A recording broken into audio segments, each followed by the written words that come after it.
Friends అందరికీ నమస్కారం. Welcome to my channel. ఈ వీడియోలో ఇంటర్న్షిప్స్ అంటే ఏమిటి, అవి ఎలా ఉంటాయనే అంశం గురించి మాట్లాడుకుందాం. ట్రెడిషనల్గా కానీ, ప్రొఫెషనల్గా కానీ, లేదా టెక్నికల్గా కానీ విద్యాభ్యాసం చేస్తున్నటువంటి విద్యార్థులకు ఇంటర్న్షిప్ అనేది గొప్ప అవకాశం. కేంద్ర ప్రభుత్వం కూడా పిఎం ఇంటర్న్షిప్ స్కీమ్ పేరుతో విద్యార్థులకు మంచి ఇంటర్న్షిప్ అవకాశాలను కల్పిస్తూ ఉంది. కేంద్ర ప్రభుత్వంతో అలైన్ అయినటువంటి 500 పైగా కంపెనీలు ఇంటర్న్షిప్లు ఇవ్వడానికి ముందుకు వస్తున్నాయి. ఇంటర్న్షిప్లో ఒకసారి చేరినట్లయితే విద్యార్థులకు వారికి ఉన్నటువంటి అకాడమిక్ క్వాలిఫికేషన్తో పాటు ఆ సబ్జెక్టు మీద ఉన్నటువంటి పట్టు ఎంత ఉపయుక్తంగా ఉన్నా కూడా రియల్ టైం ఎక్స్పీరియన్స్ అంటే వర్క్ ఎక్స్పీరియన్స్ అనేది తోడైతే వారికి భవిష్యత్తులో మంచి ఉద్యోగ అవకాశాలు లభిస్తాయి. ఇంటర్న్షిప్ అనేది విద్యార్థి దశకు ఉద్యోగ దశకు మధ్యలో ఉండేటువంటి బ్రిడ్జ్ లాంటిది అనుకోవాలి.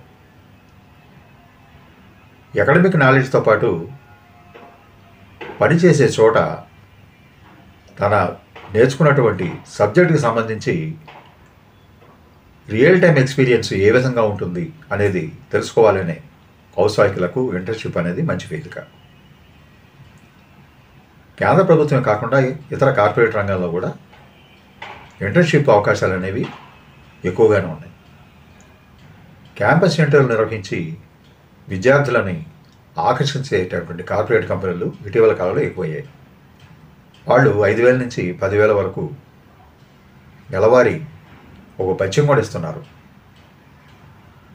అదేవిధంగా వర్క్ కల్చర్ అంటే ఏమిటో నేర్పిస్తున్నారు. విద్యార్థి దశలో ఉండగా నేర్చుకున్నటువంటి అకాడమిక్ నాలెడ్జ్తో పాటు రియల్ టైం ఎక్స్పీరియన్స్ కానీ తోడైనట్లయితే ఇప్పుడున్నటువంటి జాబ్ మార్కెట్లో పోటీ రంగాన్ని తట్టుకొని మంచి ఉద్యోగ అవకాశాలు పొందడానికి ఛాన్స్ అయితే ఉన్నాయి. ఇంటర్న్షిప్ వల్ల ప్రయోజనాలు ఏమిటి? ముందుగానే మనం అనుకున్నట్లుగా రియల్ టైం ఎక్స్పోజర్ అనేది వస్తుంది. అదేవిధంగా పనిచేసే చోట వాస్తవ పరిస్థితులు ఎట్లా ఉంటాయి అనేటువంటిది అవగతం అవుతుంది.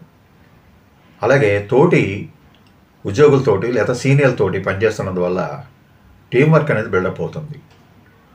అట్లాగే లీడర్షిప్ క్వాలిటీస్ ఎలా పెంపొందించుకోవాలో తెలుస్తుంది. కోఆర్డినేషన్తో ఎలా పనిచేయాలో అర్థమవుతుంది. ఒక టైం బౌండ్లో ఏ విధంగా పనిని పూర్తి చేయాలి అనేటువంటి అంశం మీద మంచి పట్టు అనేది దొరుకుతుంది. అలాగే conflict management, problem solving capacities పెరుగుతాయి. క్రిటికల్ థింకింగ్, అనలిటికల్ థింకింగ్ కూడా మెరుగయ్యే పరిస్థితి ఉంది. ఇవన్నీ ఇంటర్న్షిప్ వల్ల కలిగేటువంటి ప్రయోజనాలు.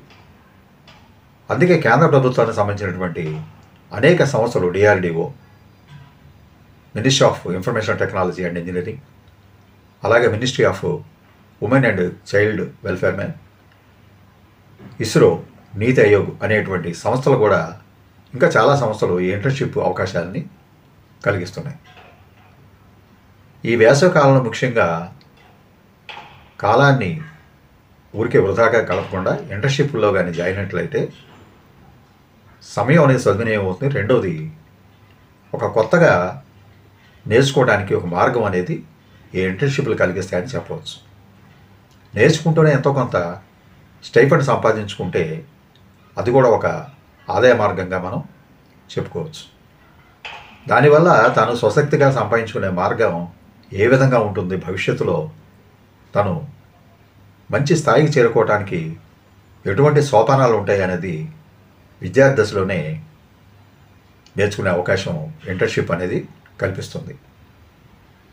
కనుక ఇంటర్న్షిప్ అనేది మంచి అవకాశంగా భావించి ట్రెడిషనల్, ప్రొఫెషనల్, టెక్నికల్ రంగానికి చెందినటువంటి విద్యార్థులు ఎవరైనా కూడా అందుబాటులో ఉన్నటువంటి ఇంటర్న్షిప్లలో జాయిన్ అయితే ఒక మెరుగైన జీవితం అనేది వాళ్ళకి అందుబాటులోకి వస్తుందని చెప్పవచ్చు. ఈ రియల్ టైం ఎక్స్పీరియన్స్ ఎప్పుడైతే వస్తుందో దానికి అకాడమిక్ క్వాలిఫికేషన్తో పాటు భవిష్యత్తులో ఉన్నటువంటి అనేక అవకాశాలు ఏ విధంగా ఉన్నాయి, వీటిల్లోకి వెళితే వాళ్ళకి జీవితాలు బాగుంటాయి, భవిష్యత్తు బాగుంటుంది అనేది ఒక అంచనా రావడానికి కూడా ఇంటర్న్షిప్ అనేది ఎంతకన్నా సహకరిస్తుంది. సో ఇంటర్న్షిప్ ద్వారా మంచి భవిష్యత్తు నిర్మాణం చేసుకోవాలనుకునేటువంటి ఔత్సాహికులకు ఈ వీడియో ఉపకరిస్తుందని నా నమ్మకం. Thank you for watching this video. నమస్తే.